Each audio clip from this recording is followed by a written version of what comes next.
मुरली की तारीख है 27/4। बाबा कहते मीठे बच्चे, श्रीमत पर चलकर अपने कर्मों को सुधारो, विकर्मों को भस्म करो। माला का दाना बनना है तो एक बाप के सिवा दूसरा कोई याद न आए। प्रश्न है, किन बच्चों की रक्षा बाप स्वतः करते हैं?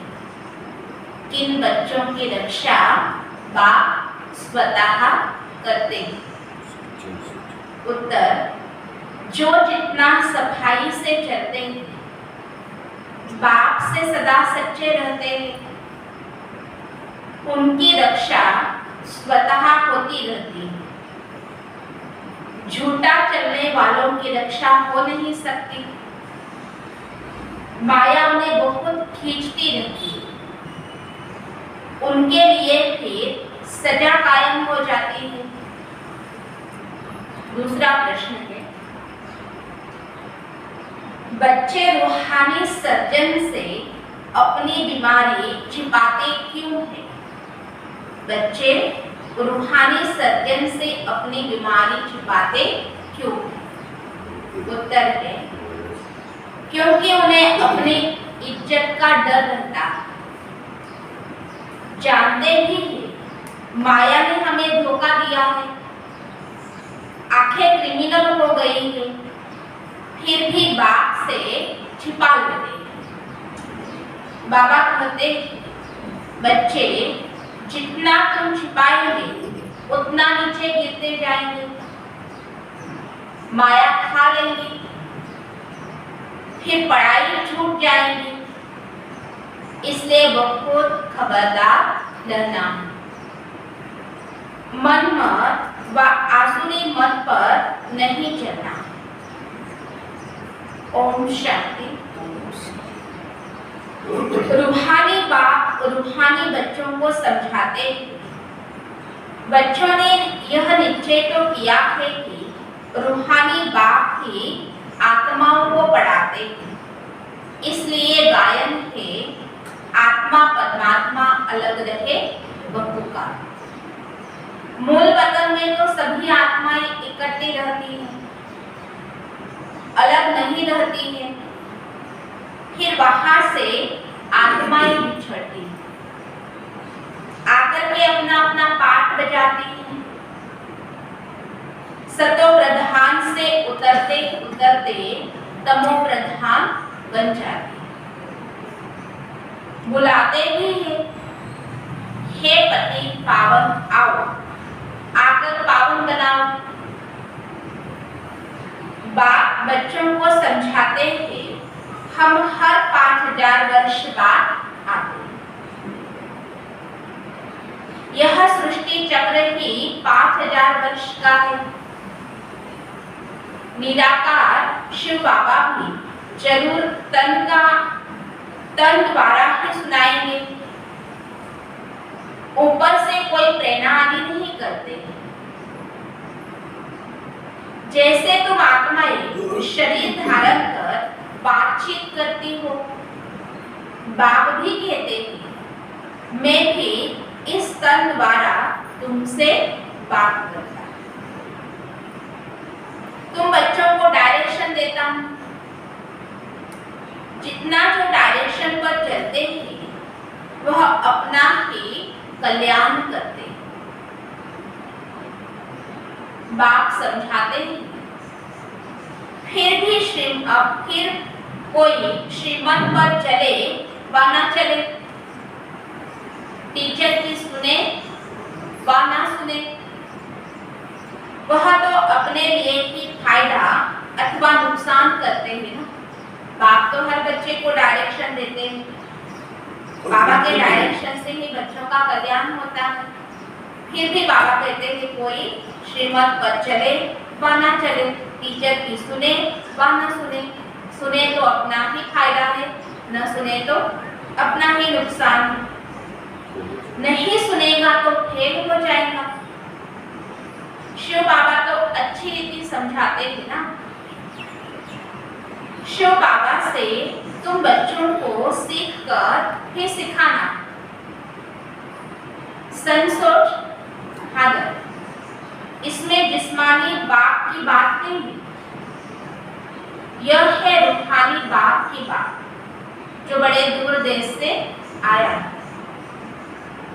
बच्चे समझते हैं जितना जो श्रीमत पर चलते हैं उतना वर्षा पाते हैं। बाप कहते हैं मुझे याद करो तो तुम्हारे जन्म जन्मांतर के पाप कट हो जाएंगे, क्योंकि रावण राज्य में पाप आत्माएं पुण्य आत्माओं के आगे माथा टेक,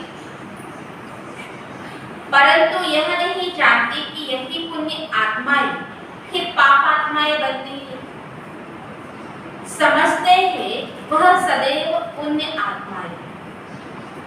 बाप समझाते हैं पुनर्जन्म लेते लेते पुण्य आत्मा से पाप आत्मा बन जाती, 84 जन्म लेते हैं तो सतो प्रधान से तमो प्रधान में आ जाते।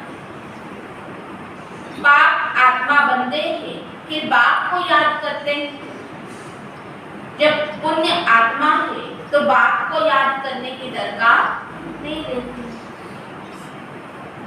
अब यह सब बातें सबको बाप तो नहीं बैठ सुनाएंगे ना, इसलिए बाबा कहते मैंने जो सुनाया वो सबको सुनाओ। बच्चे सर्विस करो। मनुष्य तो इस समय असुर बन जाते हैं, इस कारण बुद्धि में बैठता ही नहीं है कि परमात्मा सर्वव्यापी नहीं है, परंतु आसुरी बुद्धि होने के कारण बाबा कहते परमात्मा को भी सर्वव्यापी कह देते। सारा मदार इस पर है, परमात्मा सर्वव्यापी नहीं। श्री कृष्ण तो देहधारी है, उनको देवता कहा जाता। आत्माओं का फादर तो एक ही निराकार बाप है, उनको ही याद करना। भला प्रजापिता भी कहते हैं, लेकिन वह भी साकार है ना। यह सब बातें अच्छी तरह समझाई जाती, परंतु कई बच्चे न समझकर उल्टा रास्ता भी जंगल में जाकर पढ़ते हैं। बाबा रास्ता बताते हैं, शहर का अथवा स्वर्ग में जाने का, परंतु न समझने के कारण जंगल में जाकर जंगल में चले जाते हैं तो कांटे बन जाते हैं। यहाँ रहते भी रास्ता पूरा पकड़ते नहीं, बीच में रह जाते हैं, फिर वहां भी पिछाड़ी में आ जाते हैं। तुम यहाँ आए हो पुनर्जन्म में जाने के लिए, तुम यहाँ आए हो स्वर्ग में जाने के लिए। त्रेता को भी वास्तव में स्वर्ग नहीं, ऐसे तो दो युग को मिलाकर के स्वर्ग कहा जाता है, परंतु बाबा कहते कुल स्वर्ग तो सिर्फ सतयुग, त्रेता को भी स्वर्ग नहीं कहते। 25% कम हो गया ना, परसेंटेज कम हो जाती है, गुण कलाएं बाबा कहते कम हो जाते हैं। अभी तुम हो संगम युग पर, बाप कहते हैं पुरानी दुनिया को त्याग, नई दुनिया को याद करो। ऐसे तो नहीं कहेंगे पुरानी दुनिया को भूल, त्रेता को याद करो। त्रेता को थोड़े ही नई दुनिया कहेंगे, नई दुनिया सब गई। रास्ता ठीक न पकड़ने के कारण नीचे ऊपर होते रहते। ड्रामा अनुसार कल्प पहले जिन्होंने पूरा इम्तिहान पास किया है वही अभी भी करेंगे, या कल्प की बाजी। त्रेता में जाने वाले को नापास ही कहेंगे ना। जो स्वर्गवासी बनते हैं वही पूरे पास होते हैं। कल्प कल्पांतर, जन्म जन्मांतर, संगम पर वही इम्तिहान पास करते हैं, जैसे अब पास कर रहे हैं। जो फूल बनने का नहीं होगा, बाबा कहते जो फूल बनने का नहीं होगा उनको भला कितना भी जोर से खींचेंगे लेकिन वह बन नहीं सके। अब तो फिर भी अब ही है ना, कांटे तो चुभते रहते हैं। सारा मदार है पढ़ाई पर। माया अच्छे अच्छे बच्चों को भी कांटा बना देती, ट्रेटर बन जाते हैं, मैनर्स बिगड़ पड़ते हैं। जो अपने घर को छोड़ दूसरी तरफ जाए उनको ट्रेटर कहा जाता है, जाकर रावण की शरण में आते हैं। बाप तो माया से छुड़ाते हैं ना, फिर भी बाप का हाथ छोड़ देते हैं। कहते हैं बाबा माया बड़ी दुस्तर है, अपनी तरफ खींचती है। माया कम चुंबक नहीं है, माया तो माया है ना। इस समय देखो खूबसूरती भी कितनी बढ़ गई है, कितने फैशनेबल हो गए हैं। बायोस्कोप में क्या क्या दिखाते रहते हैं। आगे यह बायोस्कोप आदि नहीं, फिल्म ही नहीं थी, बाबा कहते हैं सब निकला है 100 वर्ष के अंदर। इसमें ड्रामा के राज को भी समझाना। 100 वर्ष के अंदर जैसे बहिष्ठ बन गया, वहां तो यह साइंस भी बहुत सुख देने वाली होती। वहां साइंस का घमंड नहीं होता, कितना सुख देती है, परंतु वह सुख स्थायी हो जाए इसलिए पुरानी दुनिया का विनाश होता। बाप बच्चों को ऊंच चढ़ाने के लिए देखो कितनी मेहनत करते हैं, रोज रोज बच्चों को पढ़ाते हैं, परंतु कोई तो मानते ही नहीं है कि बाबा हमको पढ़ाते हैं। पढ़ते हैं परंतु बाबा कहते पूरा श्रीमत पर नहीं चलते हैं। अच्छे अच्छे बच्चे भी माया के चंबे में आ जाते हैं। माया पूरा ही वश कर लेती है, परंतु फिर भी एक बाद जो सुना है तो क्या होगा, स्वर्ग में जरूर आएंगे, परंतु उच्च पद नहीं पा सके। कहते तो सब है हम नारायण को करें, तो पुरुषार्थ भी तो इतना ऊंचा करना चाहिए ना, परंतु है सारा ड्रामा का है। जिसको फूल बनना नहीं है, बाबा कहते भले कितना भी खींचेंगे लेकिन वो फूल बन नहीं सकता। अब का फूल तो अब का ही फूल रहेगा। कोई चढ़ते हैं, कोई गिरते हैं या फिर चलता ही रहता है, नीचे ऊपर होता ही रहता है। सारा मदार है याद की यात्रा। बाबा तुमको अखोट खजाना देता है, अविनाशी संपत्ति वाहन बनाता है। वहां कर्म भोग की कोई बात नहीं होती। इस समय यहाँ तो जो जमा करते हैं वही पूरा वर्षा पाते हैं। यह ख्याल नहीं करना चाहिए कि चढ़ेंगे तो फिर गिरेंगे। जास्ती गिरे हैं तो अब चढ़ना भी है ना। अब चढ़ करके उच्च पद पा लेंगे फिर क्या फायदा और गिरना पड़ेगा। बाबा कहते यह इतना मत सोचो। अब सिर्फ एक ही पुरुषार्थ करो, हमें चढ़कर वैकुंठ का पद प्राप्त करना। जास्ती चढ़े थे तो गिरे भी है, अब फिर से चढ़ना। उनको फिर ठीक कर भीतर में ड्रामानुसार पुरुषार्थ तो होता ही रहता है। शिव की सबसे जास्ती पूजा होती है, उनको फिर ठीक कर भीतर में कह देते हैं। कितना अज्ञान है। भले शिव की पूजा भी करते हैं, बलि भी चढ़ाते हैं, परंतु फिर भी शिव को कोई जानते ही नहीं कि वह ज्ञान का सागर बाप कैसे आकर के पड़ा है। अब पढ़कर पुरुषार्थ कर उच्च पद पाना। माया भी किसी को छोड़ती नहीं है। आए तो आएंगी, फिर बाबा कहते हैं माया तो आगे बढ़ाएंगी, फिर माया तो पास करके मार्क्स देंगी, पद दिलाएंगी, एकदम पकड़ लेंगी। बाबा कहते हैं बच्चे सच्चा सच्चा चाट करते।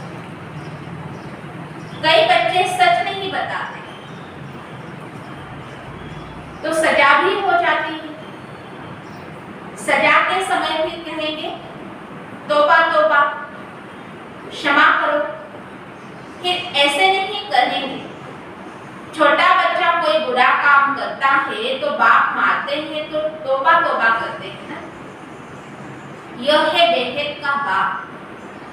इतना बड़ा बाप कितना नम्रता से चलता है, कितना मुलायम है।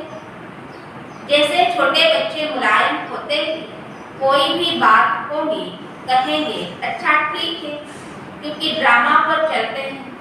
अच्छा भाभी भी ऐसी थी, फिर समझाते हैं आगे ऐसा न करो। श्रीमत और आसुरी मत होती है ना। यह ब्रह्मा भी अलौकिक बाप है ना, फिर भी बेहद का बाप है।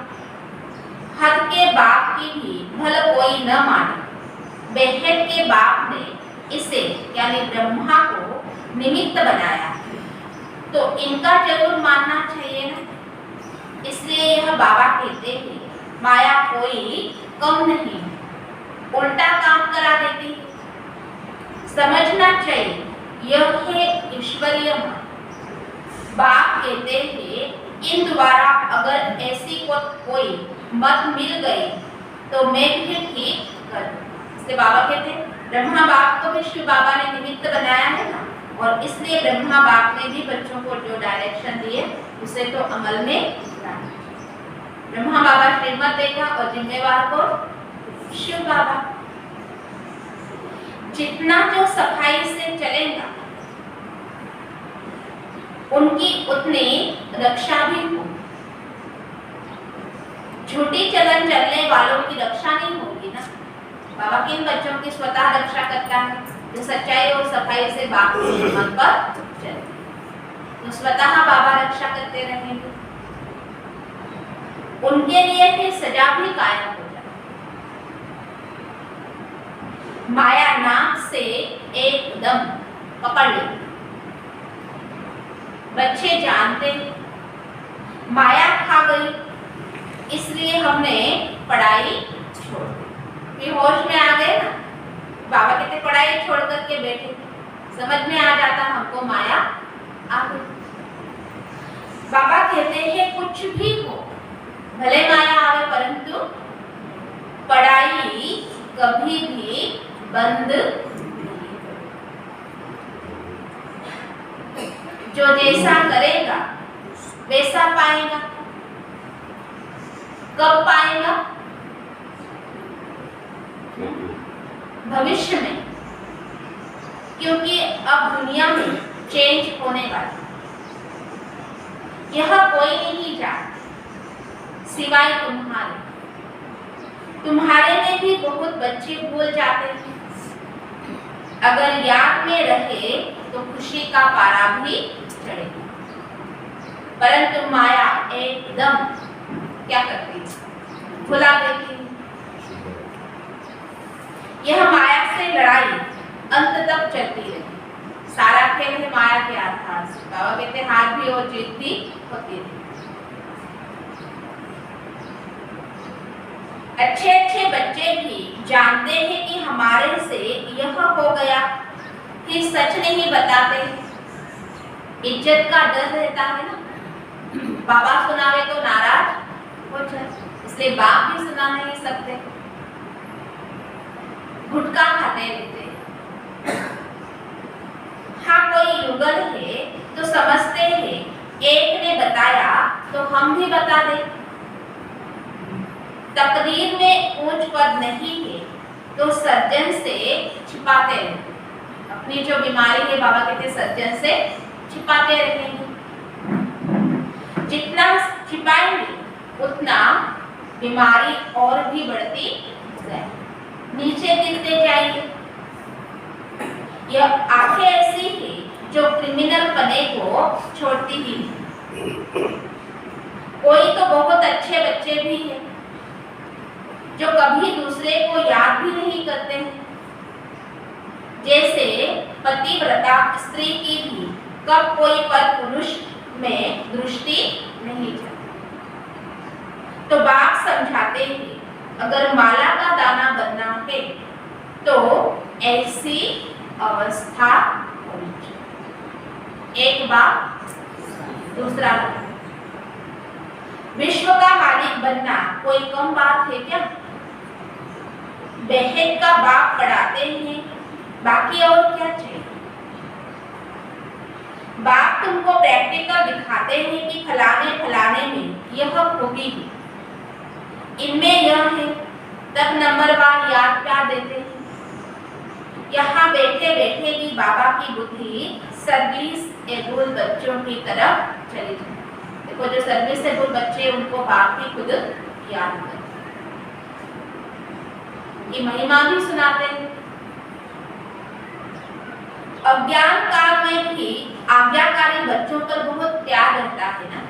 हर एक माता पिता अपने आज्ञाकारी बच्चों को बहुत प्यार करते हैं। बाबा जानते हैं मेरे कौन से बच्चे अच्छी सर्विस करते हैं। तुम हो ब्रह्मा कुमार और ब्रह्मा कुमारियां, शिव बाबा के पोतरे और पोत्रियां दादा से वर्षा ले रहे हो। ब्रह्मा के पास वर्षा नहीं, ब्रह्मा बाप भी खुद शिव बाबा से अपना पुरुषार्थ करके वर्षा ले रहे हैं। बाबा खुद कहते हैं, मैं तुम आत्माओं का बेहद का बाप, तुमको बेहद का वर्षा देता हूं। इसलिए अब मेरी श्रीमत पर चलो। मैं आया हूं तुम बच्चों को आग समान और शरीरी बनाए वापिस घर ले चलने के लिए। अब तुम्हारी ज्योति जगा रहे हैं ज्ञान और योग से। अगर ज्ञान योग में ठीक रीति न रहे तो धर्मराज के बोझरे खाने। इसलिए पहले अपने विकर्मों को भस्म। इस समय भला मनुष्य अपने को स्वर्ग में समझते हैं, परंतु यह है कि अल्पकाल का सुख, साधनों का सुख है, आज है कल नहीं, और वही साधन भी दुख देने के निमित्त भी बन जाते हैं। उन्हों को बेहेद का बाप वर्षा भी नहीं देते। बाप कहते हैं मैं गरीब निवाज हूं। जो बिल्कुल ही गरीब पति अहिल्याएं थे, उन्हों को साहूकार बना देता। अगर कोई पति से पावन नहीं बनते हैं तो विजयमाला में भी आ नहीं सकते हैं। यह तो बेहेद के बाप के साथ सौदा करना होता है। बाबा यह तो सब मिट्टी में मिल जाना है, इसलिए हम आपके ऊपर बलिहार जाते हैं।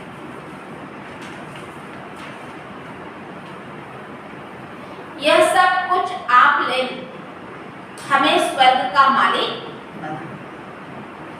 बाप कहते हैं मैं तो दाता हूं। यह राजा स्थापन करने में अथवा विश्व का मालिक बनने में कोई खर्चा नहीं। वहां देखो लड़ाई के लिए कितना खर्चा होता, यहाँ तो तुम्हारे पास क्या खर्चा है।